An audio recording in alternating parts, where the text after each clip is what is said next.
People living here say they heard several loud bangs early yesterday morning, but they didn't see anything suspicious, and neither did police when they came on by. But a few hours later, as you can see right here on this blue truck, the evidence surfaced.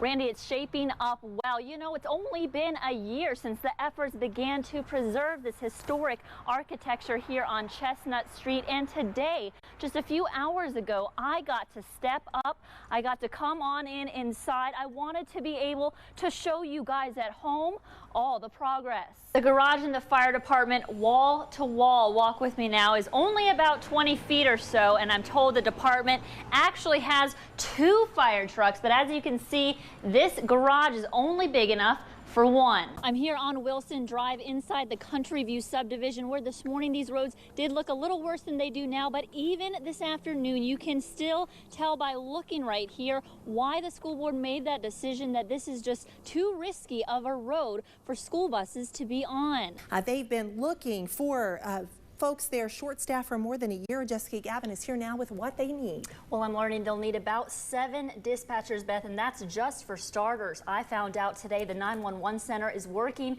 at only 60% capacity right now. Jackie, the public meeting just got started behind me. People are still filing in, and as they're coming in, they're being handed this booklet which highlights exactly where their money will go if this proposed nickel tax passes.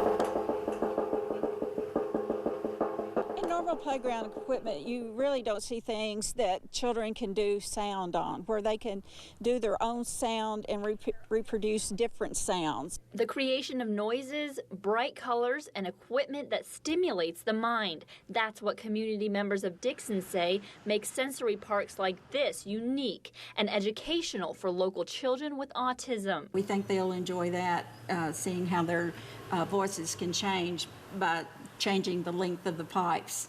Hello? Hello? There's also a tic-tac-toe board, and these will actually teach children how to use some of these objects, like the lock, how to turn the switch off and on for the lights, how to do a bolt type thing, open cabinet doors. As well as that tunnel is specifically for them to have a little hiding place. There's actually another tunnel that'll be made out of old doors, and it's going to look sort of like a tent. The coolest part of the story, there's no contractor involved. Almost every piece of equipment built by hand by community members. They have come to paint parties to paint the pickets. They volunteer to help build some of the objects. We're hoping that other communities see what you can do if you do it yourself. Also, the city got a grant for a spray park that all children, including those on a wheelchair, will be able to enjoy. Viruses and computer malware isn't new, but this ransomware is.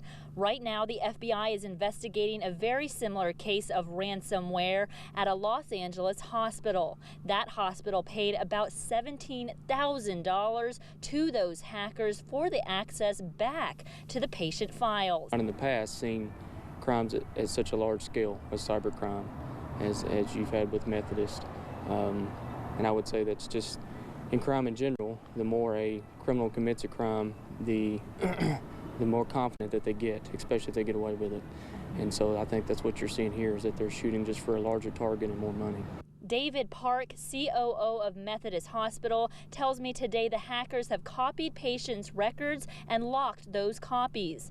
They've deleted the originals. In a release, hospital officials just now say they want to reassure patients their information is secure. They say they activated a backup system while the main network was locked down, and the hospital has been able to run smoothly without interrupting daily operation. Still, the attack is unnerving. Viruses and malware have been out since computers have been out, and this is just the next iteration of that. And it's just a different format of taking your information.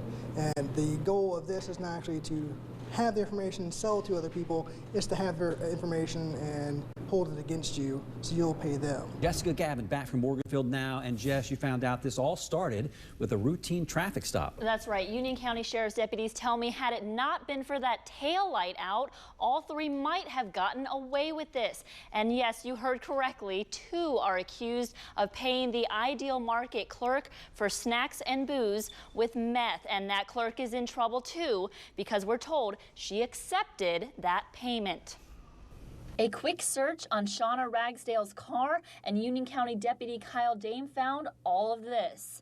$700 worth of meth and unprescribed pills, and $461 cash. Dame also found an unusual amount of convenience store goodies in Ideal Market bags in the back seat. She admitted that she traded methamphetamine for the items from the gas station. That's when Morganfield police took over. Officers tell me Shauna Ragsdale and Derek Seitz walked into Ideal Market, picked up several cases of soda, beer, and other alcohol, didn't pay, and put the cases in their car. Police say Ragsdale and Seitz then walked back into the store and stuffed bags full with beef sticks, candy, even mouthwash. Officers tell me the pair walked up to the counter, full bags in hand, where Beth Ricketts was the store clerk, handed her meth, and drove off. And Dame says this may not be the first time drug bartering has been going on at this store. He tells me the manager at Ideal Market had recently been noticing some missing goods. They had already, realized that their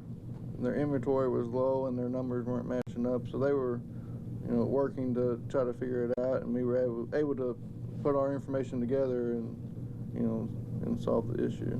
From Union County, Kentucky to as far away as Texas, authorities say these suspects know what they're doing. They walk up and pull something out of their jacket. It looks to be a tablet or it's some electronic device.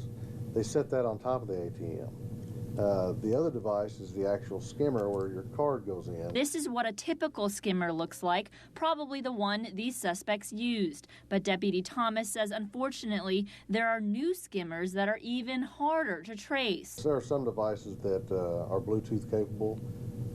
The skimmer, the individual can pull into the parking lot and Bluetooth to the device and retrieve the information that way, and they never have to come back to it, which makes it more difficult for us. The suspects could be anywhere, and they may even be waiting around. So Deputy Thomas says being vigilant is key, and checking your bank statements. To look at your bank account daily, and as soon as you notice something not quite right, report it and get that taken care of before they get a tremendous amount of money from you.